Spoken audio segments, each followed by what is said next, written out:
me acompaña como generalmente para hablar de estos temas, Rommel Troch. Como siempre, Rommel, bienvenido, buenos días y, bueno, tu opinión sobre cuál es la perspectiva.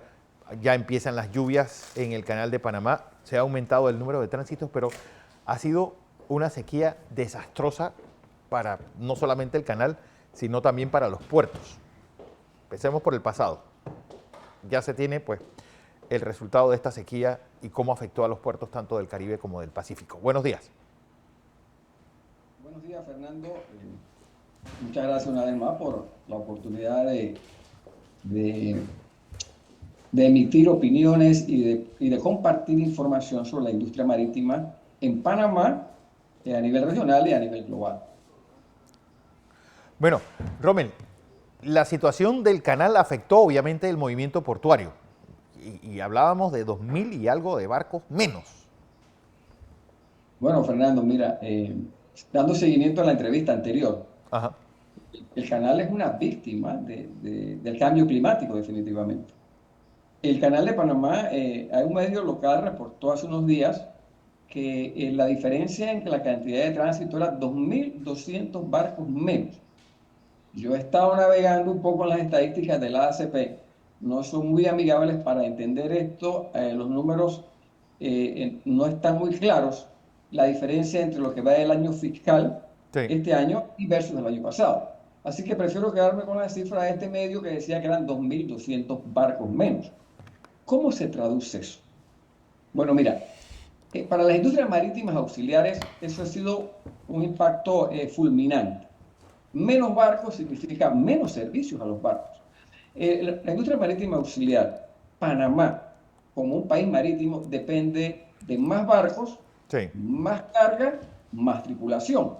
Porque son esos los tres servicios que se dan en la industria marítima. Servicio al barco, reparaciones navales, atención a los ascensores de los barcos, reparación de sistema de comunicación, atención a la tripulación, el agenciamiento naviero. Bueno, más barcos son menos servicios. Solamente para que tengas una idea, en el tema de suministro de combustibles a barcos, se han atendido 570 barcos menos este año, en lo que va del primer cuatrimestre, sin contar el efecto que hubo en noviembre, diciembre, octubre, que cuando empezaron a bajar los tránsitos. Uh-huh. Entonces, eso es muy significativo. La industria marítima auxiliar está golpeada por este fenómeno. Sin embargo, el sistema portuario está creciendo 18%. ¿Por qué? Porque Panamá tiene un sistema intermodal o un canal seco que digamos, ha servido de apoyo un poco a las líneas navieras que desean manejar más contenedores o que deben manejar más contenedores en esta región. Panamá creció en el primer cuatrimestre 430.000 TEUs o contenedores de 20 pies. Eso es un 18%. Ahora bien, esto a la medida que se reactiven los tránsitos con las lluvias que vienen, como tú decías, esto va a ir desapareciendo. Pero el mensaje que debemos tomar nosotros es el siguiente. Cuando el canal navegable confronta problemas, Panamá debe potenciar su canal seco o su sistema intermodal.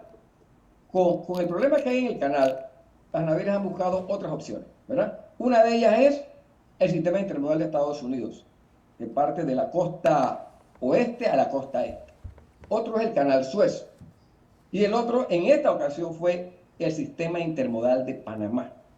Un sistema intermodal que está compuesto por ferrocarril, por camiones, que ha crecido 18% básicamente. Sí, pero Rommel, un sistema de ferrocarril que tiene que modernizarse. Es decir, esto sigue manejando los 2.500 contenedores diarios. ¿Desde cuándo? Cuando ya tenemos barcos que manejan 18.000, 16.000 contenedores. Es decir, descargar un barco tomaría 5 o 4 días. Sí. Por la falta de modernización que ha tenido el ferrocarril de Panamá. Sí, mira, el sistema intermodal, el ferrocarril, la autopista Panamá-Colón, los camiones, han disfrutado de este crecimiento en crisis, ¿verdad? Sí. Ahora, pero como acabas de mencionar, hay que potenciarlo. Y para potenciarlo deben tomar ciertas medidas, en mi opinión. Por ejemplo, ampliar la capacidad portuaria en Pacífico y en Atlántico. Está el tema del puerto Corozal, que ha vuelto a salir a la luz. O sea, con la misma capacidad portuaria no vas a poder aumentar significativamente la carga que empujaría al ferrocarril a una modernización. Empujaría a la autopista Panamá-Colón también a una ampliación a 8 carriles. Entonces, el tema marítimo, que es uno de los pilares de la economía de Panamá, yo pienso que está un poco desatendido. Y el tema marítimo tiene 4 instituciones que se relacionan directamente. Que ahora que hay un nuevo gobierno sería bueno verificar eso, porque nosotros estamos moviendo más carga, pero esa carga se va a ir. Esa carga no va a permanecer en el sistema después que el canal se reactive. Sí. El canal que enfrenta un problema hídrico que se va a resolver en 3 años y empezamos ya. Probablemente el siguiente ciclo del Niño agarra a Panamá sin esa ampliación en el recurso hídrico. Es lo más probable, ¿verdad? Entonces, ¿cuáles son los temas prioritarios en la industria marítima? Obviamente, como acabamos de mencionar, aumentar la capacidad portuaria. ¿Qué más? Bueno, tenemos el tema del hub logístico, que no tiene autoridad, no tiene dirección, no tiene liderazgo. Hay un gabinete logístico que ha existido por 15 años, pero los resultados han sido mínimos, no han sido muy grandes. Tú no has visto un aumento de carga enorme producto de las acciones del hub logístico. Más bien se ha estado resolviendo las crisis que hay por allí, ¿verdad? Entonces, ¿cuáles son las instituciones que están relacionadas con el sistema marítimo del hub logístico? Aduana es la clave, porque es lo que restringe o facilita el movimiento de carga de tránsito por Panamá y carga que va a los parques logísticos o sale de los parques logísticos, o sea, carga que va para la región. Está la ACP, que tiene su propio mandato constitucional, que es el Canal de Panamá. Meterse en otro problema, no lo veo. La AMP no ha estado jugando su rol de vigilar y de coordinar y de apoyar el desarrollo portuario y el crecimiento de carga en Panamá. ¿Por qué? No sé, serán parte de sus funciones. Solamente se concentran en los puertos menores. ¿Ves? La ACP debe ser que lleve la bandera de cualquier problema marítimo, llevarlo a aduana, llevarlo a cuarentena, llevarlo a USA. No se ha estado haciendo, no sé por qué. Yo pienso que a veces pienso que es un tema que viene de la presidencia, de la cabeza, que le designan nada más vigilar los puertos menores. Los puertos menores los puede vigilar o supervisar un director de puertos menores. Entonces, está el tema del gabinete logístico, Secretaría de Metas, Secretaría Logística, que bueno, ya sabemos cuáles son los resultados después de 15 años. Claro. No son significativos. Entonces, definitivamente que si queremos convertir al hub logístico en un polo económico, un polo de empleos igual que el Canal de Panamá o más grande, pues tenemos que concentrar, tenemos que nombrar un liderazgo allí. Tú no puedes tener, no podemos tener, en mi opinión, podría ser la autoridad marítima, la que también tome el liderazgo del hub logístico. ¿Por qué? Porque el 90% de la carga a nivel mundial se mueve vía marítima. El 90% de la carga de Panamá es transbordo y se puede por vía marítima. Ese 90% es la materia prima para el hub logístico de las Américas. Panamá no se ha enfocado en vender servicios logísticos al continente. No. Se ha enfocado en resolver los problemas logísticos domésticos. Sí. Y allí hay que hacerlo. Ahí hay ahorros sustanciales, pero ahí no hay un crecimiento de empleomanía como el que Panamá podría generar con el hub logístico de las Américas. Por ejemplo, mira, el tema de Corozal. El tema de Corozal en su momento fue revivido. Sí. La ACP lo tomó. Hoy día el tema de Corozal vuelve a la palestra. En ese momento yo analicé totalmente lo que era el pliego de cargos y especificaciones que hizo la ACP para ese puerto. Entonces, hay que verlo en ese contexto. La ACP, su título constitucional no le permite crear proyectos de bienestar social. Un puerto es un proyecto que genera mucho empleo, donde el Estado cobra algo, pero no lo que quería cobrar la ACP. Claro. Mira, yo hice un artículo sobre ese tema. ¿Por qué Corozal no voló? Y te voy a pedirte permiso para leerlo, porque son varios puntitos que hay que anotar. Pero mira, para darte un ejemplo de cómo opera la ACP. Ellos crearon un corredor logístico, lo construyeron, tiene su costo. Sí. Ese corredor logístico cuesta aproximadamente $6.50 en 13 kilómetros. Ajá. En 13 kilómetros, 50 centavos el kilómetro para la carga. la autopista Panamá-Colón, son 60 kilómetros por carretera aproximadamente, ese cuesta 20 centavos al transportista, a la carga y al consumidor. Y a la carga de transbordo, que es una carga que va en tránsito, obviamente extremadamente penalizado. Y hay que entender a la ACP, ellos necesitan recuperar su inversión y hacer algo de ganancia. Pero la Así pregunta, Rommel, es, es, en vez de hacerlo en Corozal, ¿no sería mejor llevarlo a Palo Seco para no afectar el tránsito del canal y no solamente, sino gran parte del atraso que puede tener o la falta, los puertos que están a la entrada y salida del canal, es que tienen que utilizar prácticos del canal para sacar los barcos? Sí, sí, mira, eso obviamente genera una demora y un problema de rotación de personal grave. Mira, mi opinión siempre fue que el mercado decida, que decida el operador portuario que va a concursar si quiere meterse en ese lío, porque eso crea un problema operativo enorme. 3 puertos allí. Tiene un tema de que primero es el tránsito del canal de Panamá. Eso es prioridad 1, prioridad 2, prioridad 3, todas las prioridades. Después viene el servicio a los puertos, tanto en el piloto como en el uso del canal de acceso. Eh, Porque el canal de acceso es del canal de Panamá, Sí. no es del Estado central que coordina eso. Entonces, cuando tú vas a meter un barco a Balboa, por ejemplo, tienes que sacar un barco que ya está probablemente, que toma 2 horas sacarlo, y volver a entrar uno que está en el anclaje que toma 2 horas. Si tú multiplicas eso diariamente, pues probablemente, y es un tema operativo complicado. Yo estuve en ese tema por muchos años analizando y reuniéndome con la ACP en ese tema de la entrada y salida de barco, de las demoras, de la pérdida de negocio, todos los problemas que se causan, y tú lo dijiste muy bien, los pilotos también están asignados, son de la ACP. El desarrollo portuario tiene que salir eventualmente, en 20 años, porque eso toma mucho tiempo, tienes que hacer un gran relleno o un desarrollo allá en Palo Seco y de ahí mover primero la operación portuaria que tienes aquí dentro del canal hacia allá, que es lo correcto. Pero además no puedes dejarlo desconectado por ferrocarril. Tienes que tener una conexión ferroviaria que cruce por el puente Centenario y de allí entonces tú ofreces un sistema intermodal robusto y moderno.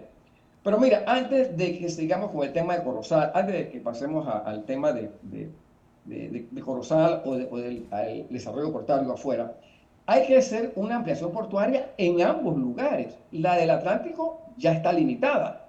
Por eso tú ves que hay crecimientos importantes en Cartagena, crecimiento de Sí. transbordo. Hay crecimiento también importante en Caucedo, ¿ves? Y hay otras opciones como Jamaica y como el puerto de Freeport en las Bahamas. Entonces, ¿por qué Corozal no logró materializarse la oferta financiera? Voy a leerte un par de puntos que había aquí. Primero, había que hacer un pago inicial o un fee de entrada. Bien. Segundo, el alquiler del terreno es de $2 el metro cuadrado dentro del ACP, lo que es normal allá en ese terreno. Sin embargo, el sistema portuario no está sujeto a eso, no ha estado sujeto a eso, y es lo mejor, porque recordemos que Panamá no tiene carga. Tú tienes que dar al operador portuario todas las ventajas para que construya un puerto y trate de atraer carga que no existe en Panamá. Entonces, después de eso, imagínate, había un periodo de 20 años del contrato. Querían que a los 20 años ese contrato ya no existiera, había que renovar el contrato Ay, entonces. Tú sabes los problemas que han habido aquí con el tema de la renovación de los contratos, porque es una inversión muy grande, que se recupera en más de 50 años. Tú no puedes invertir y en 20 años te quieren renegociar las condiciones, ¿verdad? Entonces, ese es un tema importante, por eso las concesiones portuarias en Panamá y en el mundo, la mayoría, son concesiones a muy largo plazo. Mira, está el tema de que había que pagar siempre también el fee de los $12 por contenedor. Había que garantizar la cantidad de movimientos. ¿En qué negocio donde no hay carga tú le puedes pedir a alguien que garantice los movimientos? sí. Entonces tenías que decir, voy a mover 2 millones de teus. Y si no lo movías, tenías que pagar la diferencia, aunque no la movieras. Entonces, el pliego de cargos de la ACP estaba totalmente fuera de lugar para la industria, totalmente financieramente inasequible, no era rentable bajo ninguna circunstancia financiera el puerto de Corozal como lo manejó la ACP. Yo me dediqué, como te dije, a revisar el pliego de cargo, ver cuál era el impacto financiero. Y ese puerto no podía competir nunca con ningún puerto en Panamá. Y por eso es que es importante ver ese tema de Corozal. Mira, ya la vocación de Corozal cada vez está más restringida. Sí. Lo que cabe allí es un parque logístico. Tal vez un muelle y un parque logístico. O uno o dos muelles, pero no puede ser un puerto como se concibió.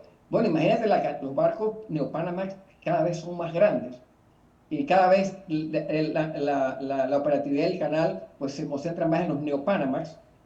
Otro terreno que hay que vigilar muy de cerca para el parque logístico es el aeropuerto Marco Ángeles Laver, el de Albro, ese aeropuerto allí en el centro de la ciudad, con un terreno valiosísimo para la operación logística. Tanto Corozal como el aeropuerto, ese terreno es valioso en operación logística, generar empleo, Pero la generar pregunta, Rommel, ¿ese aeropuerto se va a quedar ahí? Porque con la creación del nuevo puente, tengo entendido que va a ser un poco difícil su operación y que esa operación tarde o temprano tendrá que irse hacia Bueno, Panamá yo Pacífico. espero que lo muden para eh, Panamá Pacífico, que hay tal vez una Panamá de las mejores Pacífico. pistas de aterrizaje de todo el Y, continente. Es correcto. Ya, como te decía, si queremos hacer un hub logístico, este momento del cambio de gobierno es el momento. Es el momento de revisar la función de aduana, la función de la MP. Es importante crear un líder único, no un secretario de metas que tiene que ver 1000 metas, tiene que ver a la ACP, porque ahora mismo también está encargado de ser ministro de Asuntos del Canal y además un hub logístico. No lo veo, no creo que funcione y creo que no podemos repetir lo que hemos repetido los últimos 15 años, que fue bueno para iniciar, pero tenemos que avanzar en un modelo de institución que lidere el desarrollo logístico como decimos a veces, con el oído del presidente.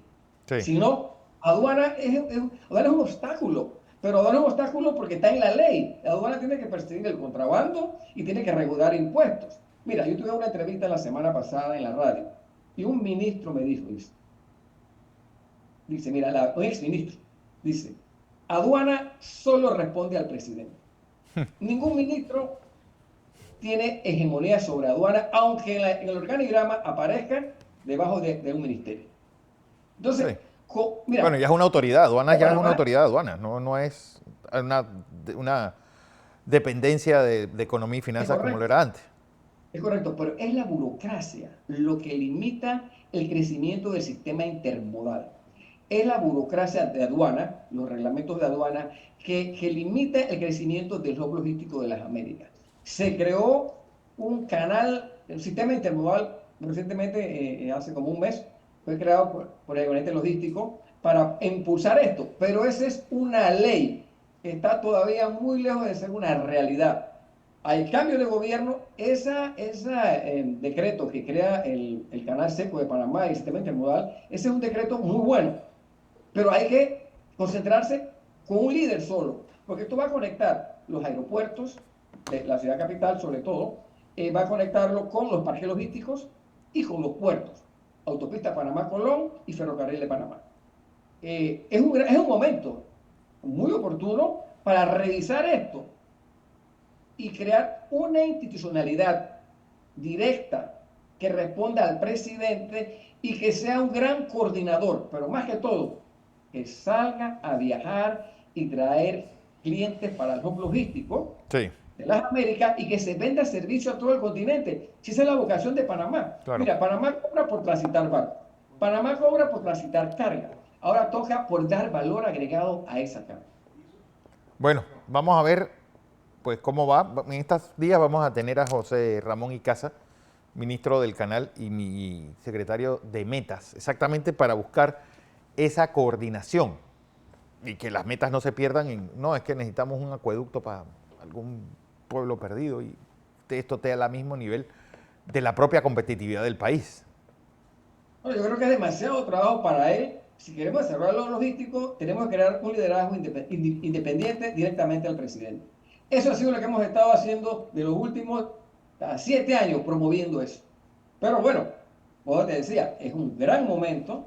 Si queremos generar miles de empleos en este sector, si queremos potenciar el sector marítimo y si en realidad, pues, lo vemos como la posición geográfica y la mina de oro que está allí, Sí, en el área interoceánica principalmente.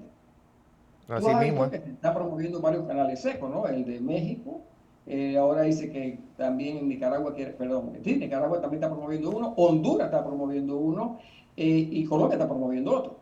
Entonces, esos canales secos no tienen opción frente al canal seco y el sistema intermodal de Panamá, pero tenemos que ampliarlo. Tenemos que ampliarlo, tenemos que generar más carga de transbordo y tenemos que dar la confianza de que el hub logístico es una institución, que el Estado, que el país dice, Panamá va a vender logística de valor agregado a todo el continente. Pero en el área esa de Corozal no se está construyendo unos edificios de administración para el canal de Panamá. Es decir, ¿para qué construir algo que voy a tener que demoler en poco tiempo? Bueno, todavía no se sabe qué va a ocurrir con ese terreno. Ok, Ese terreno, recuerda, mira, ese terreno está compuesto de dos segmentos. Uno que es el frente de agua, que sí, históricamente siempre fue de la ACP, un área inalienable que es de la ACP, que son como 10 hectáreas, creo. Y está, creo que 40 hectáreas que ellos compraron, que estaba atrás. ok, Se la compraron a la institución de bienes revertidos, ¿verdad? Entonces ellos hicieron ese gran globo de terreno para construir Corozal, que, como te decía, jamás iba a tener un futuro en ese momento, con las condiciones económicas que tenía. claro. Hoy día es más complicado todavía, ¿verdad? Pero, pues si desean licitarlo, yo no lo veo, pero el riesgo lo toma el operador portuario. Imagínate tú, ahora mismo hay dos barcos nada más que entran y salen simultáneamente. El que entra a Balboa y sale de Balboa son dos barcos. El que entra de PCA, entra y sale son dos barcos más, son cuatro barcos. Y tú tienes que hacer una operación continua durante el día de eso. El ACP no te permite eso. ¿Por qué? Porque el convoy norte tiene prioridad sobre cualquier barco que tiene que salir cuando ese convoy está rumbo norte. Cuando viene el convoy sur, igual, ningún barco puede entrar o está muy restringida su entrada mientras están los grandes Neopanamax saliendo o entrando. Claro, la CP hoy día coordina muy bien la entrada y salida, Sí, pero los puertos no tienen continuidad 24/7 de entrada a sus instalaciones. ¿Por qué? Porque se mezcla con el convoy norte y sur, claro. que cuando estaba el recurso hídrico bien, eran 36 barcos al día, ¿verdad? Y eso es cronometrado, eso no es de que al azar, eso viene cronometrado. Entonces hay que insertar el tráfico portuario en eso, lo Ok, cual le quita competitividad a los puertos del Pacífico, lo cual le resta eficiencia a los puertos del Pacífico e inclusive a las navieras. Pues tú sabes que las navieras no quieren esperar mucho tiempo en el anclaje para entrar, sobre vale. todo si el buey está disponible. Bueno, Rommel, vamos a ver cómo termina todo esto. Y sobre todo que se empiece en ese paso hacia adelante en busca de esa gran oportunidad que se tiene en todo el sector logístico panameño.